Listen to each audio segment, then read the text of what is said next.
উনি একসেপ্ট করেন না। ও তার কথা হচ্ছে যে আমি আরও কয়দিন খেলবো, তারপরে ও আরও কয়দিন লোকাল লিগ খেলতে চাই। তো আমার সাথে নিজে কথা হয়েছে, লোকাল লিগ খেলার কেরিয়ার শেষ হলে স্টার্ট হবে। আর ম্যাচ রেফারি তো during playing career you can't do it. So সেই জন্যে সে আসেনি এই করছে। এবং আপনি যে অ্যাটেন্ডেন্স দেখছেন, হাবিবুল বাশার, সুমন, আব্দুর রাজ্জাক, এদের মতন সব ক্রিকেটাররা ম্যাচ রেফারি হতে যাচ্ছে।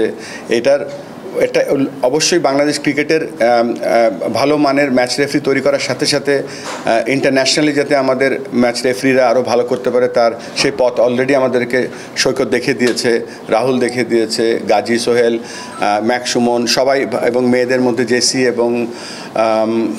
জেসিও করছে এই কাজগুলো। তো এই যে আমাদের এই যে উন্নয়নের ধারাটা ম্যাচ অফিসিয়াল যে ম্যাচ, এটার একটা বড় অংশ আজকে আমরা আরেকটা লেভেলে যাচ্ছি এবং দেখে ভালো লাগছে যে আমাদের সব কিছু সামনের দিকে এগিয়ে যাচ্ছে আল্লাহর রহমতে।